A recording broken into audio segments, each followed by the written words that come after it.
Bienvenue dans Smart Bourse, votre émission quotidienne sur Bismart for Change pour rester à l'écoute des marchés chaque jour, du lundi au vendredi à 20h30 si vous nous suivez à la télévision, via vos box, émission que vous retrouvez par ailleurs en replay chaque jour sur notre site bismart.fr ou encore en podcast à l'heure qu'il vous plaira sur l'ensemble de vos plateformes préférées. Au sommaire de cette édition ce soir, la Fed et quelques autres banques centrales qui vont conclure cette année 2024 avec une série de décisions attendues. La Réserve fédérale américaine rendra sa dernière décision de l'année demain soir avec une baisse de 25 points de base supplémentaires qui sera délivrée par le comité de politique monétaire de la Banque centrale américaine. Nous attendons également des décisions du côté de la Banque d'Angleterre ou encore de la Banque du Japon pour conclure cette année 2024. Cette semaine marque sans doute, a priori, la dernière semaine un peu active de marché pour les investisseurs. Nous évoquerons à ce titre le bilan de cette année 2024, mais surtout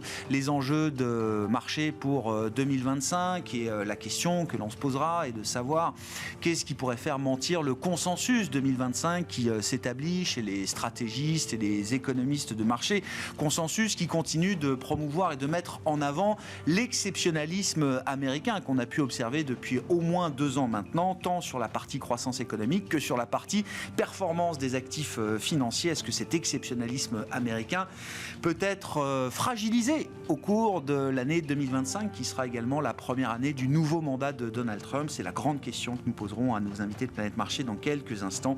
Et puis dans le dernier quart d'heure de Smart Bourse, le quart d'heure thématique, nous ferons le point sur la sphère des actifs privés au terme de cette année 2024. Quelles sont les grandes tendances qui ont pu se confirmer? Est-ce que le marché du private equity est en passe de se rouvrir avec une activité de fusion-acquisition qui semble redémarrer? Ce sont les enjeux 2025 pour ces marchés d'actifs privés. Nous en parlerons spécifiquement avec le directeur des relations investisseurs Private Assets de BNP Paribas Asset Management, Alexandra Solnik, qui sera avec nous en plateau à partir de 17h45.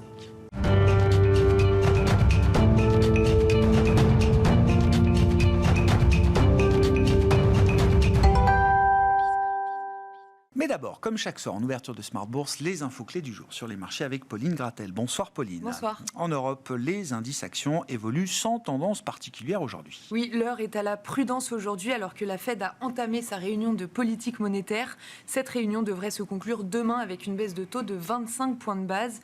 Côté américain, Wall Street ouvre en recul avec un indice Dow Jones qui pourrait bien boucler sa 9e séance de baisse consécutive du jamais vu depuis 1978. En France, le CAC 40 évolue autour de l'équilibre, au-delà de 7350 points. Quelques statistiques étaient au programme en Europe. Les investisseurs ont notamment pris connaissance de différentes enquêtes en Allemagne et notamment l'enquête Zoo. Oui, alors qu'en Allemagne, le chancelier Olaf Scholz a perdu son vote de confiance, ouvrant la voie à de nouvelles élections législatives le 23 février prochain. Les investisseurs ont donc pris connaissance de l'indice Zoo qui mesure le sentiment des investisseurs et qui, contre toute attente, rebondit en décembre.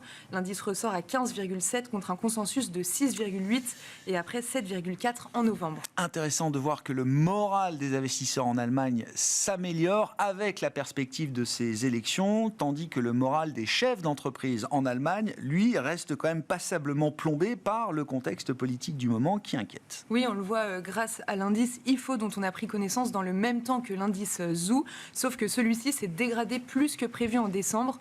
Il ressort à 84,7 après 85,6 le mois précédent. Ouais, 2 angles de perspective entre les investisseurs et les chefs d'entreprise allemands. Qu'en est-il du marché obligataire aujourd'hui, Pauline? En Europe, le rendement de l'obligation française à 10 ans poursuit sa remontée autour de 3,05% aujourd'hui. Le rendement allemand à 10 ans, lui, est stable à 2,25%.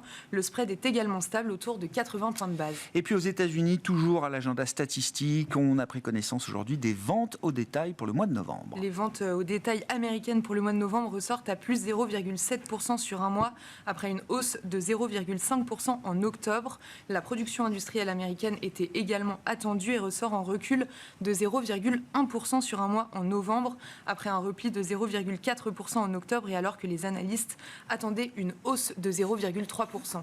Comment est positionné aujourd'hui le marché obligataire américain, Pauline? Le rendement américain à 10 ans remonte entre 4,40 et 4,45%. Le rendement à 2 ans tourne autour de 4,25%.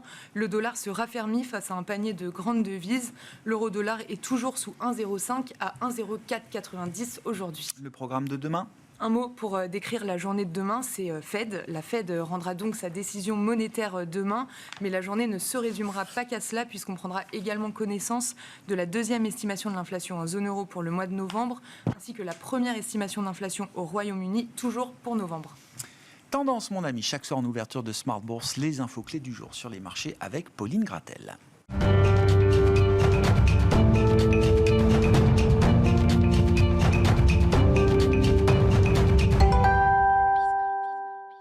Deux invités avec nous ce soir pour décrypter les mouvements de la planète marché. On va refaire un peu le match de 2024, mais surtout se plonger dans l'année 2025 qui approche à grands pas. Vincent Genzi est avec nous, le directeur de la stratégie de Cholet Dupont Oudard. Bonsoir Vincent. Bonsoir Grégoire. Merci d'être là et merci à Florian Yelpo de nous accompagner également. Bonsoir Florian. Bonsoir Grégoire. Vous êtes le responsable de la macro chez Lombard Odier IM. Un mot peut-être de cette année 2024 et des tendances qu'on a pu observer, tant sur le plan macroéconomique que sur le plan des marchés. On parle beaucoup de cet exceptionnalisme américain qui se vérifie cette année, qui s'est vérifié également l'année précédente, en 2023, Florian. Et c'est un chiffre alors, qui vous revient, mais que je mets en avant et que j'aimerais bien que vous puissiez commenter. C'est-à-dire que quand on parle d'exceptionnalisme américain, il faut bien comprendre de quoi on parle. 80% des économies développées ont été en ralentissement économique sur 2023 et sur 2024, à l'exception des États-Unis. C'est ça l'exceptionnalisme américain. Alors qu'on parle en fait tellement de l'économie américaine au quotidien qu'on a l'impression que l'économie mondiale va de mieux en mieux depuis 2 ans. On confond les deux. On confond les deux et pire que ça, on est en train de se dire qu'en fait que la politique monétaire elle est complètement inefficace. C'est-à-dire que ça fait 2 ans qu'on nous monte les taux de façon à ralentir la demande, ralentir l'investissement et tenter de museler l'inflation. Surprenamment, ça marche sur l'inflation, mais on a l'impression que cette économie américaine, qu'on utilise comme mesure de la situation globale, économiquement parlant, elle ne réagit pas du tout. Alors, il y a un double exceptionnalisme, c'est-à-dire que la situation américaine en termes de croissance, elle est exceptionnelle, la situation en termes de marché, elle l'est également. Alors, je vais d'abord, si vous voulez bien d'abord parler celle en termes de croissance. L'élément important à avoir en tête, c'est évidemment politique fiscale. C'est ce qui est en train de se passer aux États-Unis en termes de politique fiscale est en fait un pare-feu allumé contre la Fed qui a justement empêché aux États-Unis de se produire exactement ce qui s'est produit en Europe, en Chine et, comme vous le disiez, dans 80% des économies qui composent le monde. Ça, c'est un facteur, on devra s'interroger pour 2025. Est-ce qu'il va continuer à rendre les États-Unis exceptionnels ou pas? Ça, c'est un premier point d'interrogation. Et puis, la deuxième source d'exception, c'est évidemment ce qui se passe sur le marché action américain. Et ce marché action américain, en fait, et c'est probablement lié justement à ce qui se passe du côté économique, ce marché américain, il a concentré une attention très forte d'investisseurs qui sont soit des investisseurs particuliers qui investissent leurs économies dans des noms qu'ils connaissent bien, soit des investisseurs qui sont convaincus par le passif. Et sortir du passif, faire de la diversification dans cet environnement-là, ou simplement suivre les livres d'économie, c'est la boîte à baf. C'est la soupe à la performance derrière les benchmarks, tout simplement. Ouais. Mais il y a un vrai fondamental. C'est-à-dire que les marchés, et voir combien les marchés américains aspirent l'épargne du monde depuis 2 ans, il y a une vraie réalité économique fondamentale derrière ça. Les marchés ne sont pas déconnectés de ce qui se passe sur le plan économique aujourd'hui aux États-Unis. Alors, évidemment, on pense à 2001. Et on se demande si aujourd'hui la valorisation des earnings, la valorisation des dividendes n'est pas comparable à celle de 2001. Alors pas encore, les PE sont encore loin de ce qu'on voyait en 2001. Et ensuite, un chiffre, si on s'intéresse plus au S&P, mais juste à la croissance des profits dans les entreprises américaines, telles que la comptabilité nationale le rapporte, on a une croissance des profits sur 3 ans de 13%. C'est la plus forte croissance des profits qu'on ait observée sur 30 ans. D'accord. Voilà. Donc oui, les entreprises américaines ont l'air attractives, mais parce qu'elles le sont réellement, à la fois small, mid et large. Et c'est un peu ce que cette année a salué globalement, surtout post-élection américaine.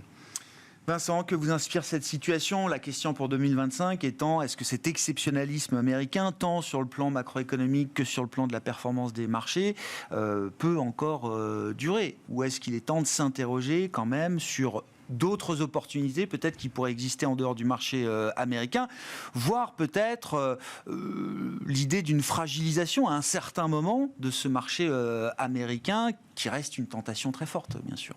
Alors, je voudrais ajouter déjà quelques éléments sur le descriptif assez complet qu'a fait Florian sur l'exceptionnalisme américain.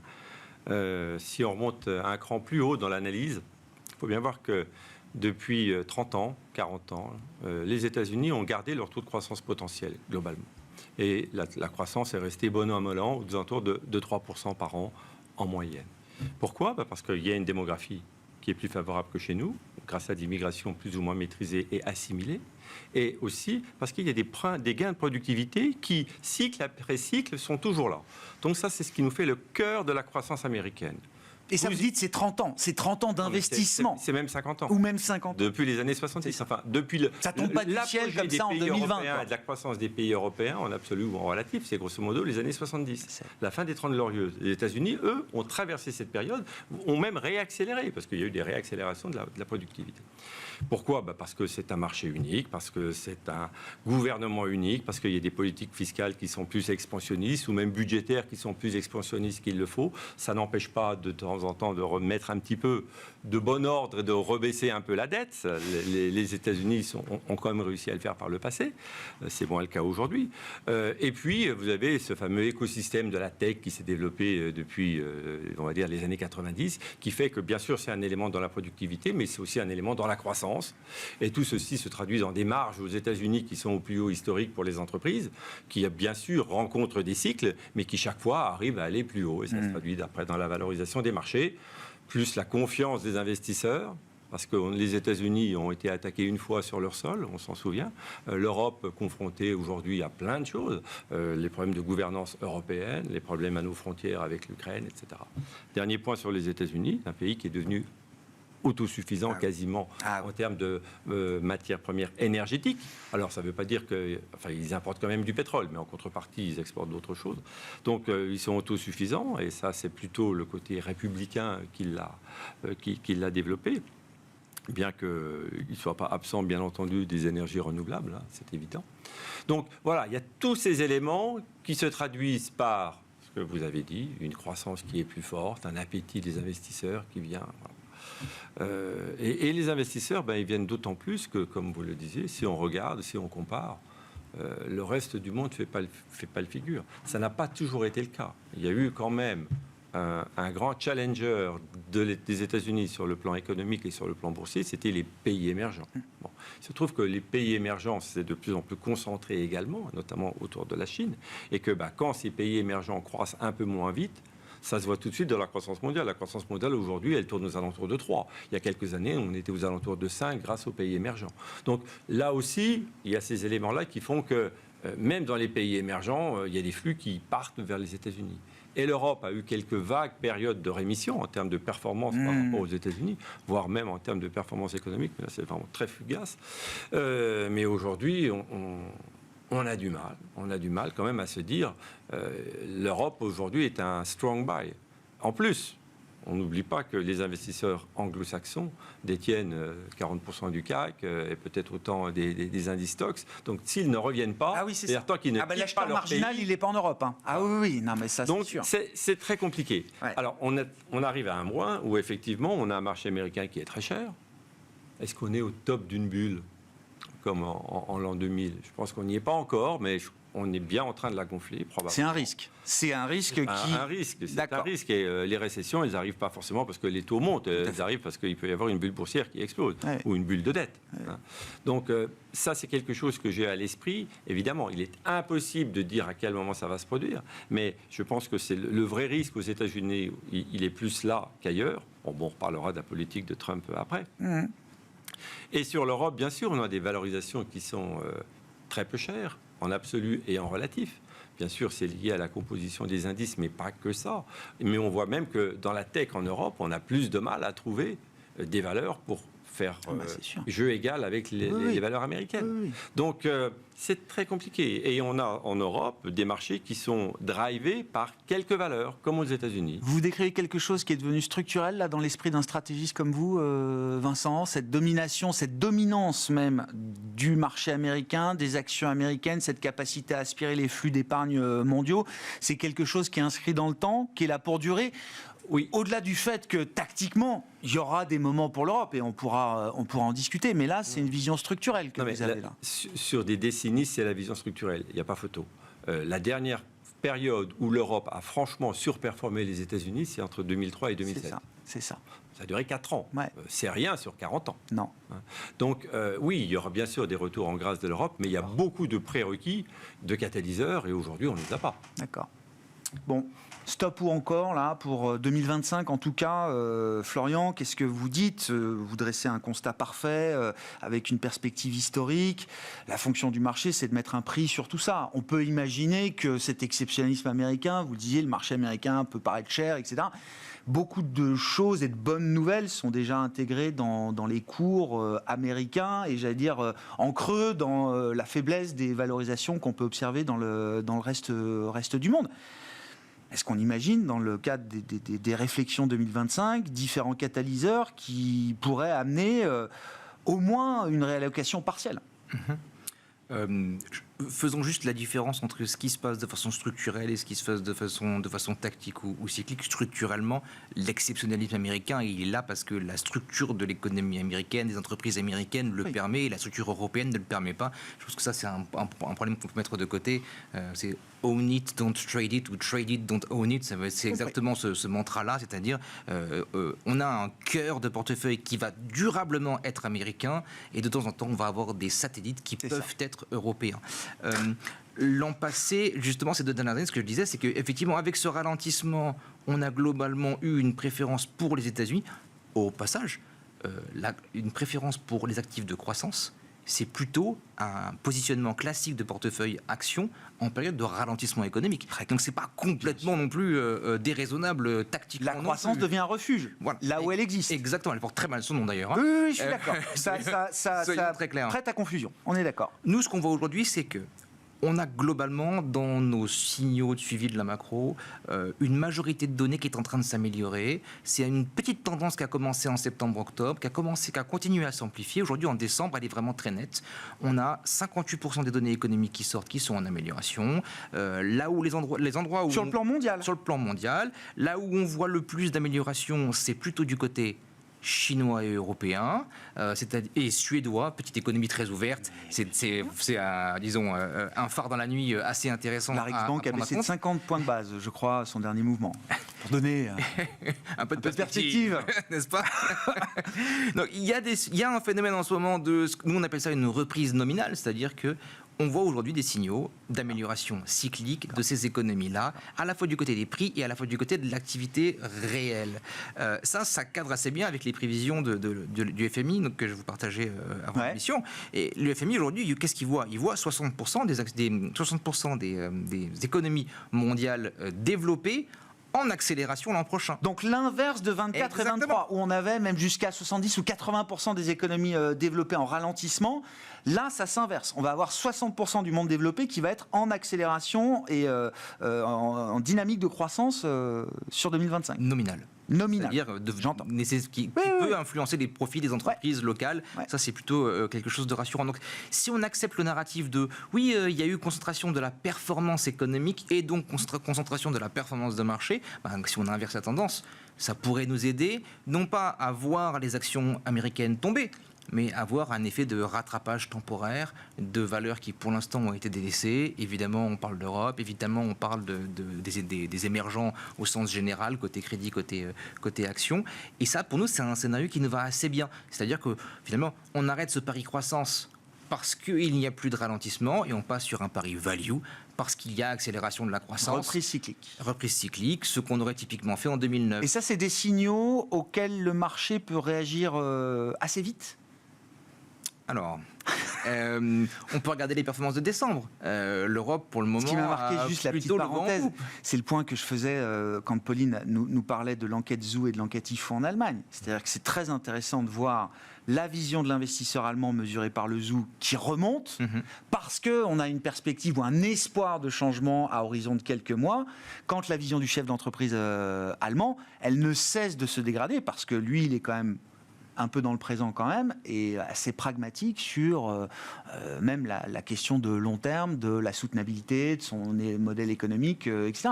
Très intéressant de voir ces deux angles de perspective très différents, pourtant sur une réalité identique qui est celle de l'Allemagne, quoi.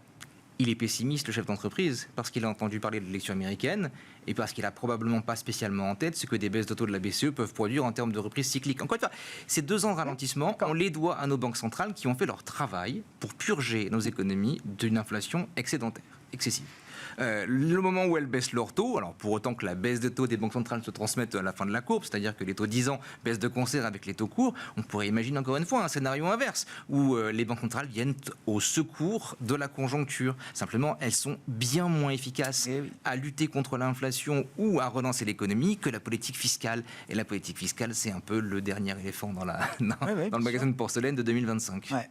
On va avoir là, en termes de policy mix, alors quelque chose de toujours très fort aux États-Unis, un peu Goldilocks, une Fed qui va quand même continuer de baisser un peu ses taux et du déficit, alors qui augmentera peut-être pas autant qu'il a augmenté ces dernières années, mais qui va se maintenir à un niveau important, tandis qu'en Europe, on aura presque un peu l'inverse, on va avoir de la consolidation budgétaire au niveau agrégé zone euro, et une BCE qui pourrait être encore peut-être un peu prudente dans son rythme et la délivrance de baisse de taux.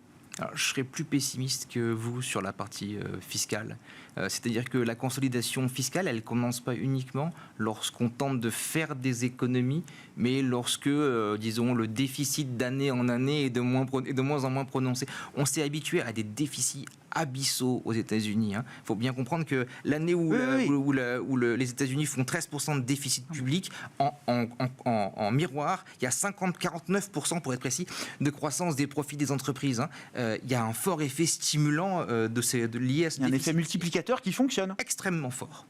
De moins en moins fort par rapport à ce qu'on avait dans les années Reagan, mais qui reste extrêmement fort. Et ça, on l'aura de moins en moins aux États-Unis. J'entends.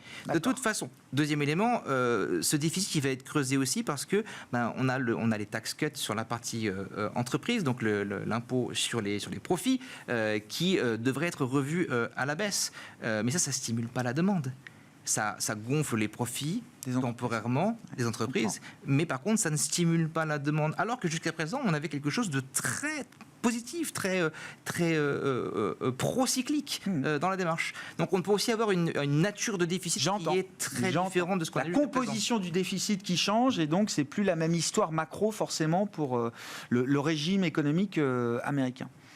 Vincent, sur ce qui peut se passer aux États-Unis en 2025, en intégrant bien sûr le facteur politique Trump, en spéculant même, j'ai envie de dire, sur le facteur Trump, où est-ce que vous l'attendez? Où est-ce qu'on l'attend peut-être moins? Et est-ce que Trump va chercher à préserver, à magnifier encore un peu plus cet exceptionnalisme américain? Ou est-ce que, je ne sais pas, quelques maladresses ici et là, est-ce qu'il pourrait fragiliser cet exceptionnalisme américain aux yeux des investisseurs mondiaux, hein?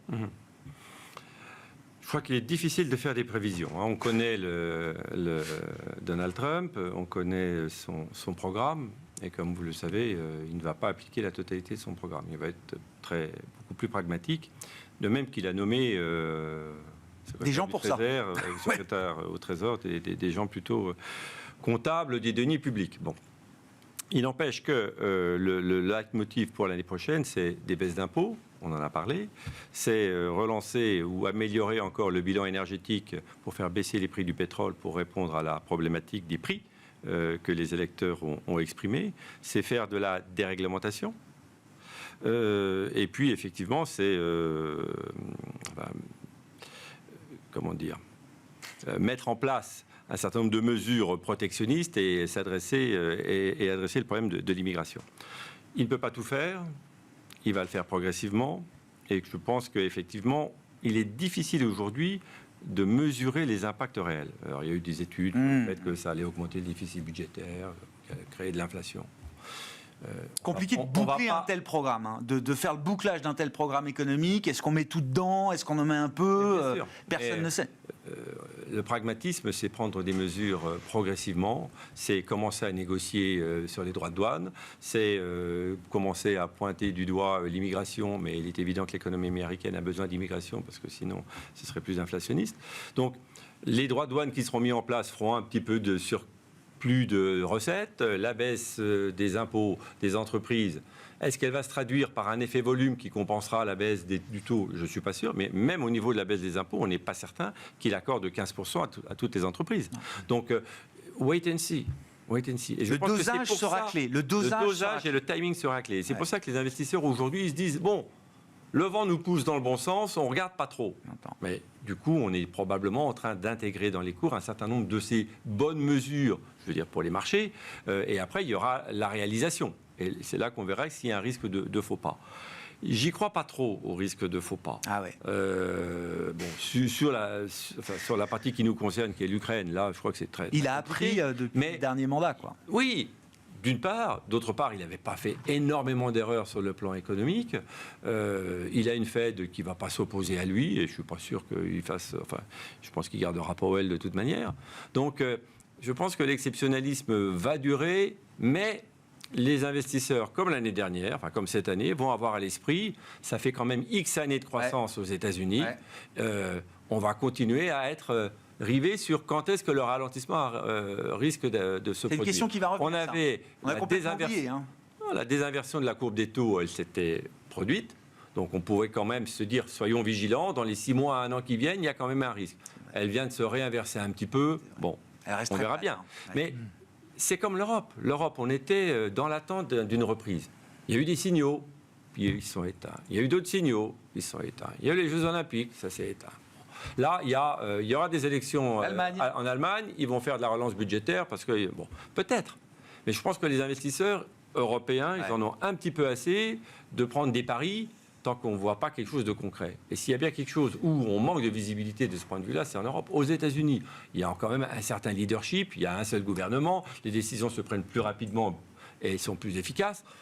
Chez nous, c'est très, très compliqué. Donc moi, je pense que pour l'instant, les investisseurs ne vont pas tenter de faire la baisse du spread entre les deux. Est-ce que néanmoins, sur le marché américain, il y a des opportunités, d'autres histoires à raconter et à saisir que la seule histoire des 7 magnifiques. Ce qui est intéressant, c'est que depuis l'élection de Trump, on a eu, alors ça se joue, ça change un peu tous les 15 jours, mais il y a eu le phénomène Trump Trades. On a vu les small caps, le Dow Jones, les banques, etc.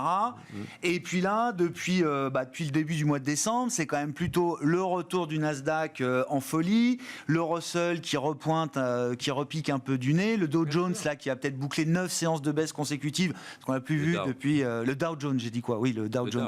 Oui. C'est juste le Dow, mais c'était le symbole de la victoire de Trump il y a encore un mois. Non mais comment vous regardez ces mouvements et est-ce qu'il y a des choix à faire sur le marché américain pour 2025 qui pourraient être des choix différents de ceux qui ont payé en 23 et en 24 par exemple? Alors, revenons sur les mouvements. Les mouvements, c'était clairement un phénomène d'anticipation.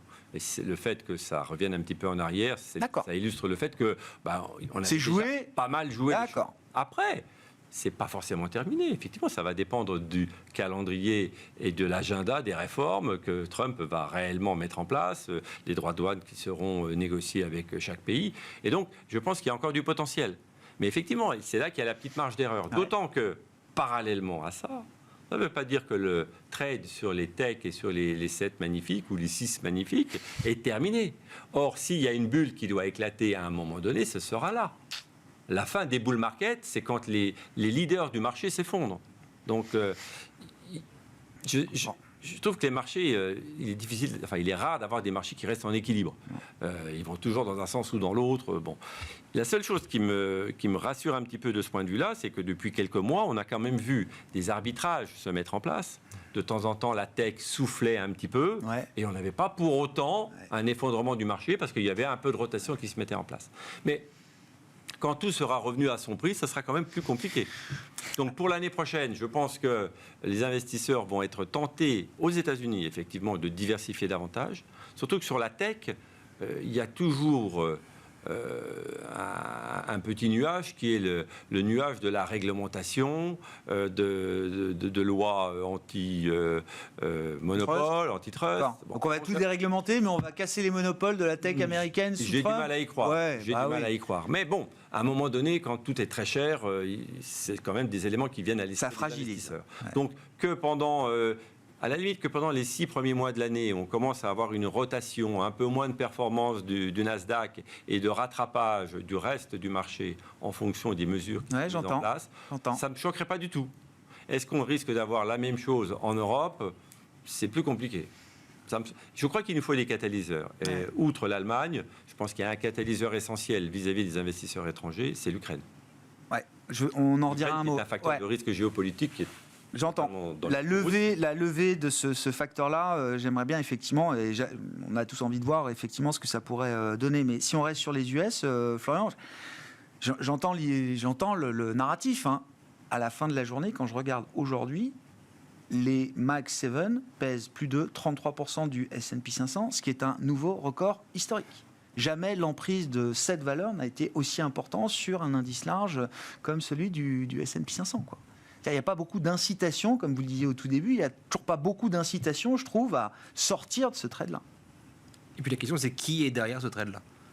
Est-ce que ce sont des gens qui vont aller choisir justement ces noms-là en particulier, qui surfent encore sur la vague d'épargne qui était liée au Covid ? On a peu de mesures de ça. Les enquêtes AAII... qui achètent encore des Mag 7 aujourd'hui, c'est ça la question.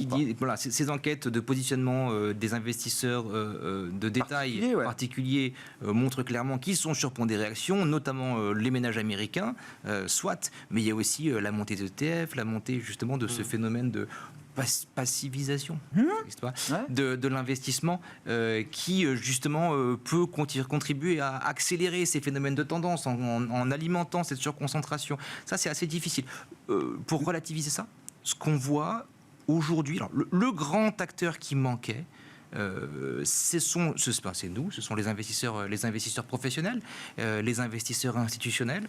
Quand on s'intéresse au bêta des hedge funds macro, comme une forme de proxy pour approcher ça, depuis 2 ans, ils ont été relativement pessimistes vis-à-vis des marchés actions. Même vis-à-vis du Nasdaq, ils ont refusé de rentrer dans ces rallyes-là. Dans l'ensemble, ils ont rarement eu des bêtas ou des expositions actions aussi faibles dans leur portefeuille. Ça fait 2 mois que ces tendances-là, elles ont changé. Et quand on regarde la sensibilité de leur performance à celle du marché actions, on voit clairement qu'aujourd'hui, elles ont rechargé leurs expositions actions. Et tenez-vous bien, elles ne l'ont pas fait de façon classique, c'est-à-dire qu'elles ne sont pas allées chercher les winners, pas en momentum, mais elles sont allées chercher tous les indices actions. C'est-à-dire qu'on a vu des surpondérations Japon, on a vu des surpondérations émergentes, des surpondérations Nasdaq, des surpondérations européennes. Et ça, c'est quelque chose de nouveau dans l'échiquier. Et je pense justement c'est ce qui explique cette rotation qu'on commence un petit peu à voir sur ces petits moments de recul du Nasdaq où on voit que dans l'ensemble, le marché continue à tenir et qu'on voit ce mois-ci, l'Europe qui s'en sort. Il y a un panachage dans les choix qui sont faits par des investisseurs sophistiqués, professionnels et très réactifs. Exactement. Qui, eux, ont acheté la thèse du ralentissement des 2 dernières années. Eux, ils ont ouvert leur livre. Ils ont ouvert leur livre d'investissement. Il est écrit « ça ralentit, n'achetez pas d'actions ». Ils l'ont fait, ça accélère, ce que je disais, racheter des actions. Est-ce que ça suffira à réduire le gap US-Europe, US-Chine, US émergent? Énorme point d'interrogation. En tout cas, ça va aider, ça devrait continuer à aider en ce début d'année les performances des autres. J'entends. Des autres en relatif, effectivement. Il y a un point qu'on retrouve souvent dans le scénario, effectivement, du rattrapage, du reste du marché ou de la diffusion de la hausse. C'est comme vous disiez, Vincent, l'idée de dire, pas besoin de voir les Mag 7 ou la tech souffrir. Sauf que quand vous me décrivez une logique de marché tirée par des particuliers, des effets moutonniers, des effets de passivité, je me dis là aussi, c'est quoi l'histoire qui permet à la tech de rester flat, quoi ? C'est-à-dire de plus monter, mais de pas baisser non plus. La réponse est peut-être dans la demande globale. Ouais. Il suffirait que dans l'ensemble, C'est possible, on peut avoir ça. conjuguée, globale, qui amène une forme de croissance supérieure à ce qu'on a vu précédemment. Parce que si le Nasdaq se met à perdre 20%, je ne sais pas ce qui se passe sur le reste du marché, tout aussi valable que soient les opportunités qu'on trouve. Hein. Alors, ça, c'est le grand point d'interrogation, je trouve, si j'ose. Mais sur cet aspect-là, il y a un espèce d'effet esprit animaux. Si ce sont bien les retails qui sont derrière la performance qu'on a pu observer sur les actions américaines, il faut prier pour que lorsque on ait un recul des marchés actions de plus de 10%, cette baisse ne fasse pas la une des journaux. Des journaux retail. Parce que là, on pourrait avoir un effet moutonnier. Ces gens-là sont probablement également exposés au marché des cryptocurrencies. Et l'ampleur du mouvement et de l'effet richesse négatif pourrait être surprenant. La petite mise à jour, c'est que ça se fait plus dans les journaux, Florian. Ça se fait sur les réseaux sociaux aujourd'hui. Non, mais il y a quand même une viralité, une vitesse de viralité qui est très différente. On n'attend plus la publication de l'hebdomadaire boursier pour faire ses choix aujourd'hui. Enfin, je crois. Hein. On l'a pas vu en août, ça. On l'a pas vu en août. D'accord, c'était le mois d'août. C'était le mois d'août. Vincent. Je voudrais rebondir sur le sujet des hedge funds parce que c'est vrai que si on regarde par une grille d'analyse, si on est déjà dans un phénomène de bulle ou non aux États-Unis, il y a quand même quelques cases qu'il ne faut pas encore cocher. Il y a notamment celle des hedge funds qui globalement ne sont pas très très investis et n'ont pas un gros effet de levier par rapport à des phases pré-explosion de bulle.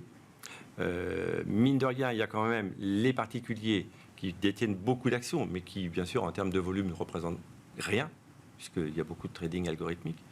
Et il y a surtout encore un grand absent, alors aux États-Unis, mais encore plus en Europe, bien entendu, c'est les introductions en bourse. Ah oui. Et ce qui m'étonne, c'est que le driver du marché, et qui fait quand même la croissance des valeurs de tech, c'est pas parce que les gens ont envie de payer des valeurs de tech plus chères, ils les payent plus cher parce qu'elles croissent beaucoup plus vite, comme on l'a dit tout à l'heure. 30% de croissance. Et donc, à un moment donné, quand on a un engouement qui se met en place, derrière, on a des jeunes pousses. Et dans toutes les phases de bulle, il y a une explosion des IPO. Et là, on en est loin. Non, ouais. Et donc, moi, j'attends de voir un certain nombre de boîtes qui gagnent rien et qui nous disent moi, je vais vous faire le permis de conduire à l'intelligence artificielle ou la distribution de boissons à l'intelligence artificielle, comme on l'a vu en l'an 2000. Et là, on aura tous les éléments constitutifs d'une bulle. Donc, on n'y est pas encore. Mais on commence à avoir des intros, quand même, sur le secteur. Bon, évidemment, il y en a eu des très grosses par le passé, mais là, on commence à avoir des petites boîtes qui sont dans cette activité qui viennent sur le marché. Il y a eu Armholding a été une des grandes introductions en bourse de l'année dans le secteur tech. Mais c'est vrai qu'il y en a eu moins que d'habitude. Mais c'était une société déjà oui, connue, reconnue, identifiée. Elle ne venait pas de nulle part. Je suis bien d'accord. Donc voilà, je crois qu'il y a des signaux à garder. Et quant à l'Europe, alors Ukraine, je veux bien comment on réfléchit à l'idée, puisqu'il nous a promis que Day One, le conflit allait s'arrêter. On verra, évidemment. Mais il y a sans doute une pression très forte qui va s'exercer pour au moins quelque chose de temporaire ou une baisse d'intensité, voire un cessez-le-feu entre la Russie et l'Ukraine. Oui, comment on réfléchit à ça et aux conséquences? Mais bon, honnêtement, c'est impossible. C'est impossible à savoir. On peut imaginer qu'il va vouloir négocier, dire à Poutine, on lèvera les sanctions, mais il faut que tu recules un petit peu, que tu rendes un petit peu à l'Ukraine. Bon, on verra.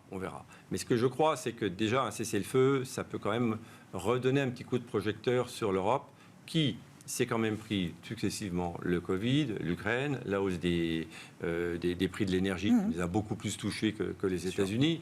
Bon, donc il y a tous ces éléments-là qui peuvent, je pense, aider à un rattrapage de l'Europe. Parce que les capitaux n'ont pas envie de venir. Ils sont focalisés sur les États-Unis. Donc il suffit qu'il y ait un petit appel d'air et ça peut aller relativement vite. Je ne sais pas si ça va se produire, mais ça fait partie, moi, des catalyseurs que je mets en avant. Mais c'est un facteur qui est encore important. Parce que, est-ce que c'est pas devenu un peu le new normal des investisseurs depuis 2 ans, malheureusement, si je puis dire? Il y a deux choses. Il y a l'Ukraine, et pour l'Europe, il y a le deuxième élément, qui est la Chine. Qui est une relance réussie en Chine. Et pour l'instant, on l'attend toujours. Même s'il y a des petits signaux, il y a déjà eu ces derniers mois des signaux d'amélioration, puis ça retombait, ça redémarrait, etc. Donc il faut que ça s'enclenche. Et là, ça ne va pas se faire non plus du jour au lendemain. Vous avez bien vu que lors de la dernière réunion des autorités chinoises qui ont dit on va commencer quand même à s'inquiéter un petit peu plus de soutien à l'économie, ça a aidé le marché chinois, puis 3 jours après, le soufflet retombait. Donc il faut que tout ceci se mette en place. Si on arrive à avoir ces deux catalyseurs et qu'au niveau de la guerre commerciale entre États-Unis et Europe, les choses sont à peu près correctement C'est pas si pire. gérées. Ouais. Bon. Je pense que ça peut être suffisant pour nous donner un potentiel de rattrapage et peut-être même pour le CAC qui, lui, a particulièrement souffert de la situation française. Alors la politique va certainement pas s'améliorer, mais les valeurs de luxe peuvent quand même... Ouais, j'entends. Ouais, bien sûr. Donc, il ne faut pas être négatif parce qu'il y a déjà beaucoup de mauvaises nouvelles qui sont dans les cours. Est-ce que l'élastique est très tendu ? Mais bon, il faut qu'on lâche l'élastique pour que ça revienne dans l'autre sens. Et au-delà Donc, des il faut qu'il y ait valorisations, les perspectives bénéficiaires sont là aussi comme facteur positif ? Elles viendront en anticipation. D'accord. Elles viendront en anticipation. Aujourd'hui, on ne va pas s'amuser à augmenter le taux de croissance attendu de 30% parce qu'on est bas. Non. Il faut qu'il y ait des éléments. Le marché s'appréciera d'abord par les PE et ensuite, c'est les earnings qui seront Qui arriveront. D'accord. Oui, le marché anticipe, effectivement. Oui, je veux bien. Sur la Chine, Florian, qu'est-ce que vous dites ? Est-ce que c'est un joker de marché pour l'investisseur en 2025 ? Moi, là, j'ai vu le graphe qui me marque un peu sur cette fin d'année. C'est le plongeon du 10 ans chinois, quoi. C'est-à-dire, on était encore à 2% plus il y a quelques semaines. Et là, sur les dernières semaines, c'est un plongeon sous 2%, 1,75%, je crois, pour le 10 ans chinois aujourd'hui. Le 30 ans chinois est au coude à coude avec le 30 ans japonais, quoi. Donc, est-ce que c'est ça est-ce que c'est la bonne comparaison ? Et pourquoi le 10 ans chinois s'est effondré comme ça, là ? C'est pas la bonne comparaison, mais c'est la bonne direction. C'est le chemin, d'accord, voilà. ok. C'est un peu le souci qu'on a aujourd'hui. Nous, sur la Chine, on dit une chose très simple, on dit que l'économie chinoise, ça n'est pas le marché chinois. C'est-à-dire que quand on achète des actifs chinois, on n'est pas en train d'acheter en fait un ETF infrastructure, quoi. Le PIB chinois, c'est un ETF infrastructure, et alors que dans les valorisations chinoises, on a beaucoup de technologies, ils font beaucoup de progrès, beaucoup d'investissements. On y voit, nous, une attraction supérieure dans les assets que dans l'économie elle-même. Okay. Avec un risk-reward qui s'est nettement amélioré, avec un sentiment qui peut également s'améliorer à l'aune des mesures, pour l'instant qui restent relativement incertaines, mais bon, ils ont l'air de, en tout cas, gérer ça avec prudence en anticipation du vrai programme tel qu'il sera implémenté par Donald Trump. Pour ce qui est du 10 ans chinois, c'est naturel, vous avez un pays qui est en debt deflation, donc en déflation par la dette. On connaît bien ce sujet-là, on le connaît depuis 1930, Fisher, c'est quelque chose qu'on connaît vraiment très bien, et on sait que c'est très difficile à arrêter. Souvenez-vous, la conclusion de la thèse de Bernanke qui disait le problème du Japon, c'est simple, c'est qu'ils n'en ont pas fait suffisamment ni suffisamment tôt. Alors le suffisamment tôt, maintenant, on me délai de réaction trop timoré, trop faible par rapport à la situation. Le soft landing chinois, on a inventé ce terme de soft landing pour la Chine, et on en parle depuis 2008. Ah oui. Ça fait quand même plusieurs décennies que l'on parle de cette situation-là. Long atterrissage. C'est un très long atterrissage. On touchera un jour là ou peut-être. Voilà, la Chine aujourd'hui, elle est face au même problème que le Japon, comme vous le disiez, il y a une vingtaine d'années auparavant. Exactement la même structure. On défie le géant que l'hégémonie qu'est les États-Unis aujourd'hui. On a construit une croissance au travers de l'immobilier. On remonte la chaîne progressive de la technologie. On a vraiment plein de similitudes. La question, c'est est-ce qu'ils vont prendre suffisamment le taureau par les cornes l'an prochain ou pas, lorsque la guerre commerciale va commencer. Cette guerre commerciale, elle va commencer si on imagine qu'à théorie qu'ils font les 10% de hausse prévue globalement, c'est une mesure qui n'est pas inflationniste, c'est une mesure qui est récessionniste. Ah, oui. C'est une mesure qui va détruire de la demande mondiale, surtout chez... Guerre commerciale généralisée sans discrimination, c'est récessionniste. C'est récessionniste. Oui. 10% de hausse de tarifs, c'est à peu près 1,2% de contraction du commerce mondial. Ça fait à peu près 80 points de base de croissance mondiale en moins. C'est énorme. C'est un tiers des 3% quasiment dont on parlait précédemment. Donc ça peut vraiment être un danger. Pour nous, c'est vraiment le risque de queue, c'est vraiment le tail risk de 2025. J'ai pas l'impression qu'il ait reparlé beaucoup des 10% de tarifs pour tout le monde.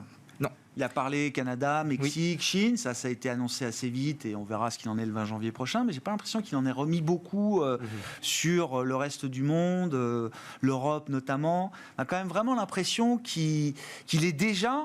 Alors on dit beaucoup qu'il est transactionnel, donc, mais qu'il est déjà, avant même son investiture, qu'il est déjà à la manœuvre, aux commandes, et qu'il est déjà en train de négocier peut-être pour nous annoncer le 20 janvier que ça y est, avec le Mexique, c'est fait, c'est réglé, il n'y aura pas 25%, ils ont accepté mes demandes, pareil avec le Canada, pareil avec la Chine, enfin, ça peut aller très vite, quoi. Il n'avait pas parlé de 25% sur le Canada. Ah non, et sur c'était nulle le part. Mexique. C'était nulle Donc, part. tu vois que du jour au lendemain, il peut encore nous surprendre. Ouais. Il faut espérer qu'on ait une approche transactionnelle à la situation. Hein. Ah oui, bien sûr. Parce qu'encore une fois, c'est vraiment, pour moi, c'est le plus gros de tous les dangers. Le reste de ces mesures politiques, ce sont des mesures locales. C'est-à-dire que c'est un problème américano-américain. Ça, c'est la seule mesure de son programme qui nous touche tous, qui touche l'économie mondiale dans sa globalité. Et notre fonction de réaction à sa politique va être particulièrement aussi décisive. Un mot, il nous reste 1 minute 40, on n'a pas parlé de la fête demain soir. C'est quoi le cœur du message qu'on attend de la part de Jérôme Powell ? Poursuite de la recalibration, révision des prévisions, plutôt à la hausse, à la fois sur l'inflation et sur la croissance potentiellement, pas énorme, mais pour 2025, un peu plus de croissance, un peu plus d'inflation, un peu moins de chômage. Souvenez-vous, la grande révision, c'était un peu plus de chômage, pardon. Ah oui, d'accord. C'était la première des grandes révisions. Ouais. Aujourd'hui, elle est encore une fois dans une ligne de crête, cette Fed. Elle doit nous amener vers un taux neutre. Elle doit trouver à tâtons ce taux neutre, c'est pas facile. Ce qui m'intéresse, moi, c'est quel va être le ton du meeting, parce qu'on peut faire cette baisse de taux avec un emballage plutôt haut ou plutôt neutre. J'ai bien peur que si c'est un peu trop haut pour le marché, on puisse voir quelques secousses. Vous disiez, il n'y aura pas forcément de conflit fort entre Powell et Trump ? Non, je ne crois pas. Ouais. Je crois pas. Et moi, je m'attends en fait à un ton assez neutre. Exactement pour la même raison, c'est qu'aujourd'hui, il ne sait pas plus que vous et moi ce que va faire Trump dans 2 mois. On ne spécule pas. Il ne spécule pas là-dessus. On n'assume pas. Il va agir en fonction et donner un discours en fonction des derniers chiffres qui ont été publiés sur le chômage, sur l'inflation. Bon, ça n'a pas été catastrophique, donc il va rester sur la même tonalité de l'accompagnement. À suivre demain soir, évidemment, décision de la Fed. On aura aussi la décision de la Banque du Japon, je crois que c'est cette nuit, et la Banque d'Angleterre, bien sûr, demain également. Merci beaucoup, messieurs. Merci d'avoir été les invités de Planète Marché ce soir. Vincent Genzi, directeur de la stratégie de marché chez Cholet, Dupont, Oudard, et Florian Rielpo, le responsable de la macro chez Lombard, Odier, IM.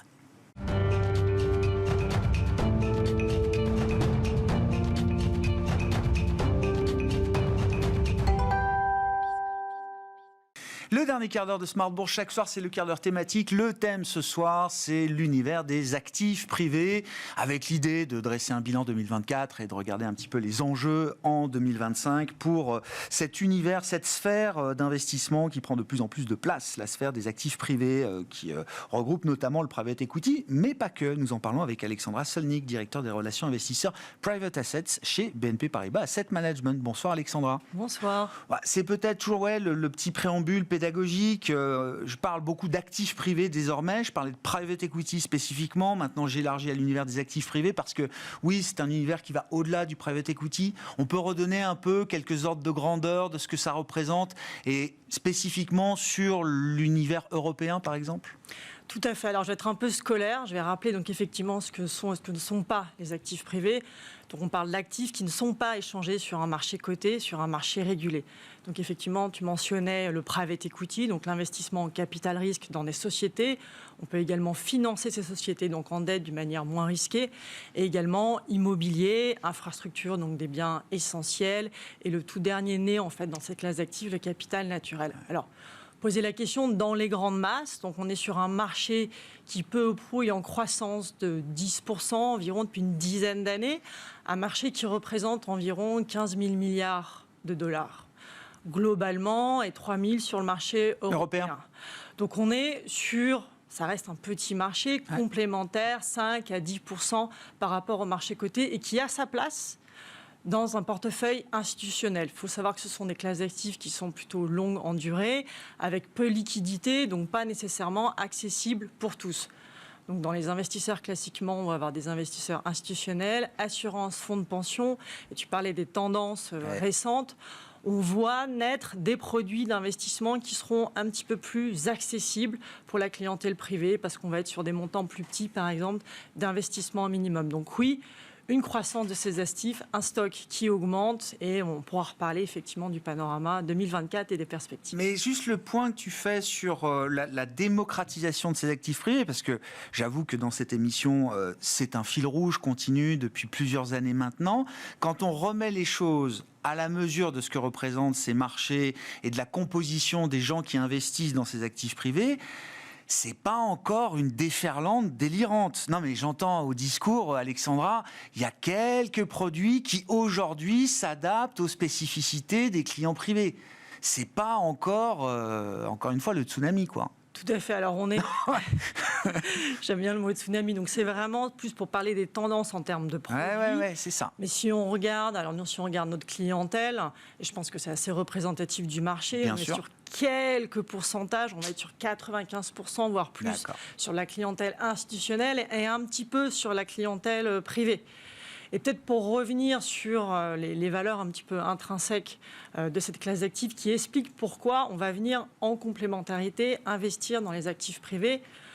En 2024, on a vraiment vu 3 grosses tendances, je dirais pas de nouvelles classes d'actifs, mais un peu des gagnants du panorama des actifs privés. Donc tu parlais effectivement historiquement, le private equity représentait et représente toujours la majorité des investissements, l'immobilier qui était une classe d'actifs historique, mais on voit d'autres classes d'actifs naître. Alors on parlait tout à l'heure de la dette privée, de l'investissement dans des financements entreprises, avec un contexte qui durera peut-être un peu moins de hausse des taux, en tout cas de taux élevés globalement. En Europe, cette classe d'actifs a été très plébiscitée par les investisseurs. C'est-à-dire on avait un couple rendement-risque très attractif. Donc, je reprécise, financement d'entreprise, on va être très haut sur la capital structure, on sera moins risqué en termes de défaut que d'aller investir directement en capital risque. Et donc le couple rendement-risque dans un contexte de hausse des taux était très attractif.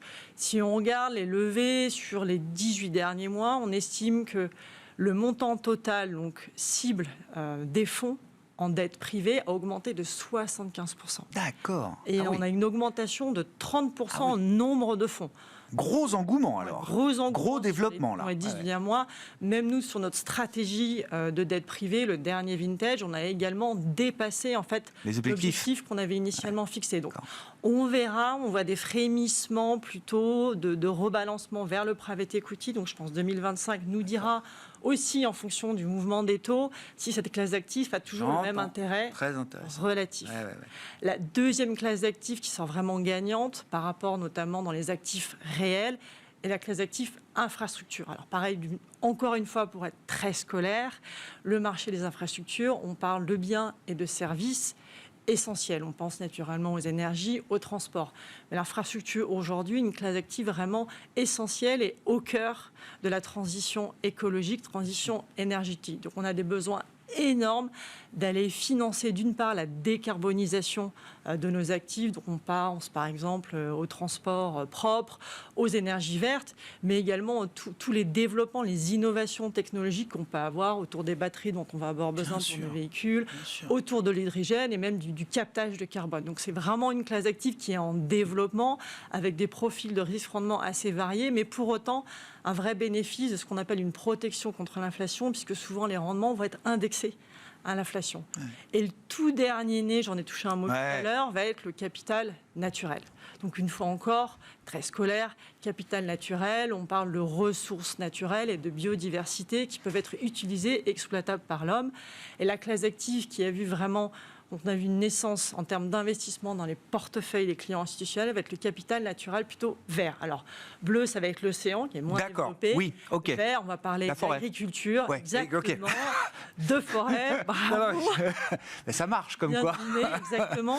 Et en fait, on comprend que cette classe d'actifs, si tant est qu'on a une gestion réellement durable de la forêt avec une préservation de la biodiversité et donc de la résilience de ces forêts, on va pouvoir allier le couple rendement, puisqu'on va aller découper le bois assez simplement pour aller construire, par exemple, des maisons, mais également, on va cibler une décarbonisation du portefeuille, puisqu'on va aller investir dans un poumon, en fait, dans un actif qui, par construction, a une empreinte négative en carbone. Parce que c'est déjà la deuxième fois qu'on en parle du capital naturel avec vous, Alexandra. La dernière fois que vous étiez venue, déjà, c'était un point d'attention. Et peut-être, j'ai même peut-être pas encore bien pris la mesure de ce que cette classe d'actifs ou cette sous-classe d'actifs dans l'univers des actifs privés peut devenir demain. Ça peut représenter quoi? Ça peut intéresser quel type d'investisseurs? Quels sont les investisseurs aujourd'hui qui sont déjà investis dans cet univers du capital naturel, Alexandra? Tout à fait. Alors, aujourd'hui, sur les 10 dernières années, on estime que la quote-part en investissement en capital naturel a doublé. sur les 10 dernières années. On est aujourd'hui au total capital naturel, pas que le capital naturel vert.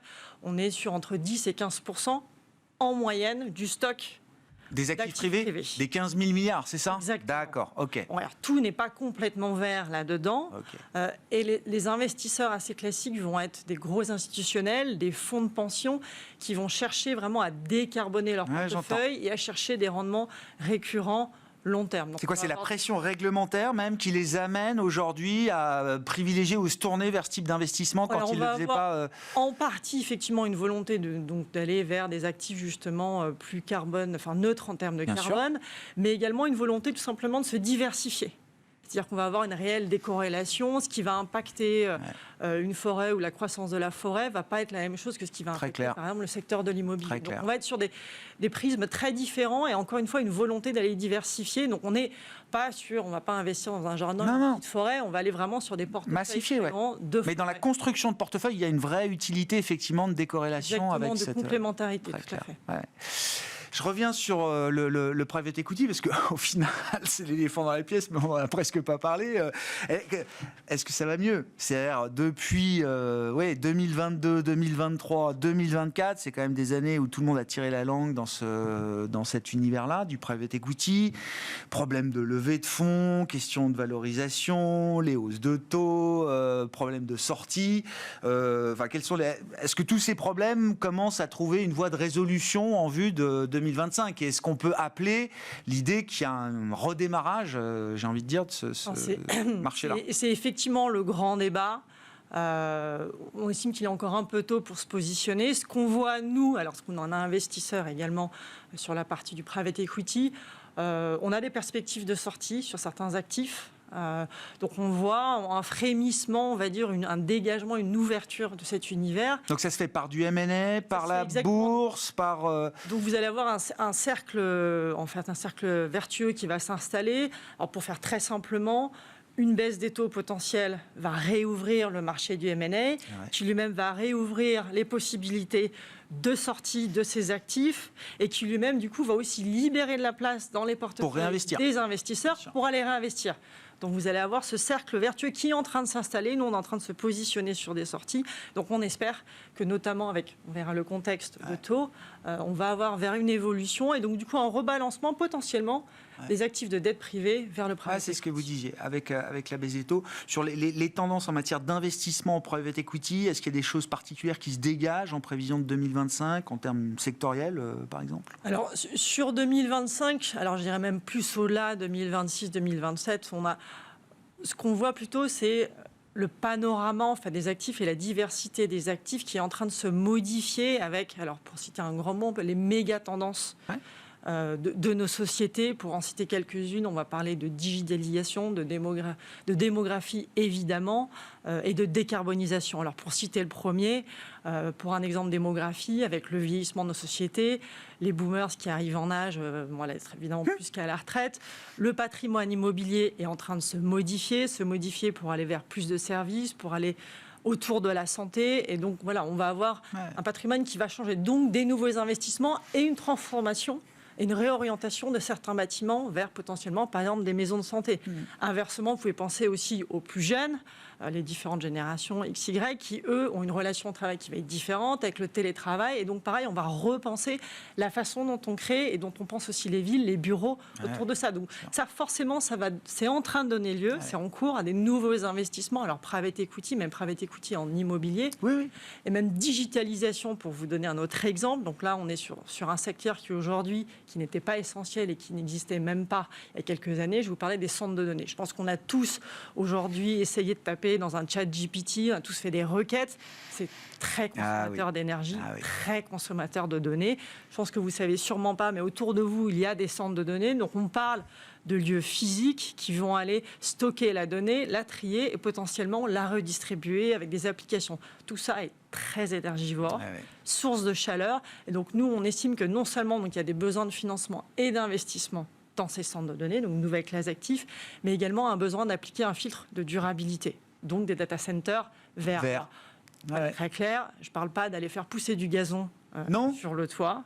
On Mais parle les approvisionner en énergie propre, quoi. exactement Oui. d'énergie Bah oui. verte et d'optimiser l'utilisation de l'énergie dans ces centres de données. Merci beaucoup Alexandra d'être venue nous éclairer sur ces grandes tendances qui animent l'univers des investissements en actifs privés. Alexandra Solnik, directeur des relations investisseurs Private Assets chez BNP Paribas Asset Management, était l'invité de ce dernier quart d'heure de Smart Bourse ce soir.